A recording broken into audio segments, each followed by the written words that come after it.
Peace and blessings be granted to all my brothers and sisters in this very world. It is your brother Jehoshaphat Israel here in the house that God has made. And for this morning time, family, I only got a couple things that come to my mind. You know what I'm saying? I only got a couple things that come to my mind. The first one is God, he wants to be involved. And I know with a lot of different things that go on in our lives, family, we think we can handle all these things by ourselves. It could be something grandeur. It could be something small. It could be something that you would think that would be insignificant and that the Lord wouldn't care about it. But that would be a false, family. I've been learning all this week, family, that God, he wants to be involved in every aspect of my life, even the smallest thing. And I ask him, I'll be like, Father, why would you care about something that small? But he still wants to be involved in our lives, family. It's our job to let him into our lives. Now, the story that comes to my mind this morning time is the story of Balaam. But from what we learned from the story with Balaam is that we can't live our lives the way that we want to live our lives. We have to live our lives the way that he has already ordained, the way he has already prescribed us to live, and we are granted life. What happened to Balaam? Balaam was told by Balak, he said, well, you know, Jacob has grown in numbers, and these people, they're like a raging storm ready to consume me and my people. So he asked Balaam to come and curse this great people. And 3 times he put himself in a position to try to curse the true children of Israel. And God told Balaam through words, I only want you to say what I want you to say. So if God told Balaam that he only wanted him to say certain things, that lets me know that God wants us to live our lives a certain way. Run through the story. You've seen what happened when the donkey seen the angel on the road. And I had recently, family, to be honest with you, family, all hands all the way up to Zion, family, to be honest with you. I seen in my regular life, family, when I seen this angel, I started thinking about Balaam, like, what did I do? Did I do something wrong? Is this angel come to kill me? You know what I'm saying? I told you, my spiritual antennas is all the way up, family.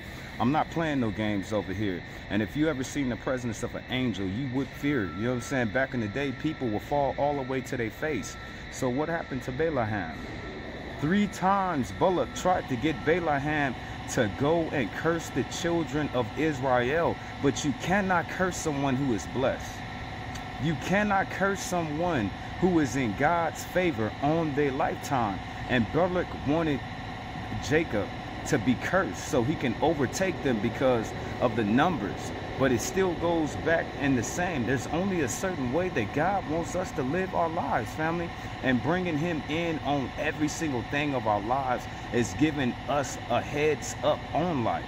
Because just because it's small, just because it's simple, just because you think inside of your head that it might mean nothing, it might mean something to God, and he wants to help us. Now, I'm not going to sit up here and tell you, well, God, he'll fight all your fights, and God, he'll answer all your questions, and God will do everything for you.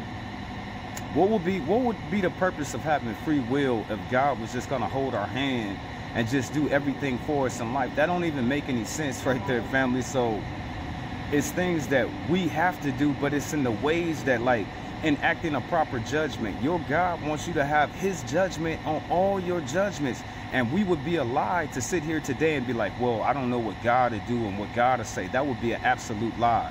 And you know it. So he wants us to enact the judgment. He wants us to bring these things to him. And the best thing that I could tell anybody in this day is that love is something that is hated in this world.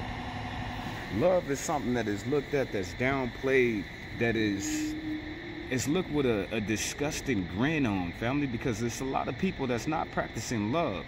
And from what I know about love, is something that you need inside of your life to cover up some of the mistakes. Because we're not perfect, family. We make mistakes. I can walk around perfect all day long. I'm still gonna make a lot of mistakes. But if I'm not loving, I'm not covering my own self. Remember how your brother told you, Jesus ain't gonna do everything for you. He is not, family. He's looking to see what you are willing to do, what laws, what statutes, what limitations, what commandments, or what you are lifting all the way up to the high heavens is something that is so precious and so valuable to your own very soul.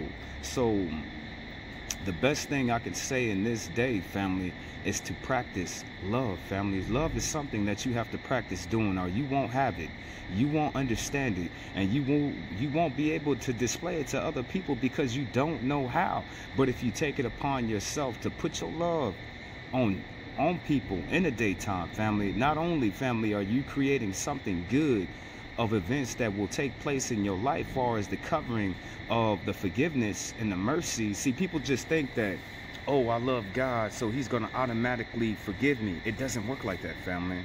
You have to bring him fruit worthy enough to be repentant of, family. It has to be something that he could see, something tangible, something that is real, like faith, family. Now, we all know, family, you can ask anything in your Lord's name and it will be granted. But do you believe, family? Do you believe that that's what's going to happen?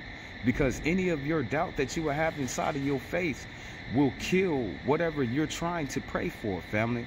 Whatever is it, the doubt and the insecurities that we have in our own selves. We kill our blessing with our own doubt. We kill our own blessing with our own misbelief. So the best thing that I could say in this day, family, when you pray, family, stand in alignment with your Lord, knowing that these things will come to pass in your life. Knowing, family, that love is something that is a covering that needs to be practiced. You have to practice love. Now, me, your brother, I'm not going to lie to you, family. I'm making mistakes to where I'm giving my love to those who will love me. And that's not what God is asking me to do. He wants me to love everybody, family. He wants me, Jehoshaphat Israel, to pour my love, my compassion, my peace on everybody, not just a certain group. That would be a bigot. That would be bias.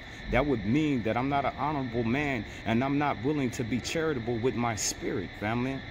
And I just can't do that. I gotta spread my love around. Maybe, family, I gotta spread it out just a little bit more. But what your brother say, I'm not gonna pour all my love and all my mercy and all my time on you, and it's not being reciprocated. If it's not, you know what I'm saying? If I'm not receiving these things back, family, I just move to another person, family, a whole nother person. So remember, love is something that you have to take it upon yourself to practice, to give to other people. We are not talking about a dishonorable man or something that will make you lesser of a person. We're talking about something that's going to carry you. Now, I got to get going, family. Peace and blessings be to your Sabbath day. All glory be given to Yah. Have your day of rest. Have your day of peace. Have your day of understanding. And remember some of the things that we talked about here today in the house that God has made. All glory be given to Yah, for he is the only one who is worthy.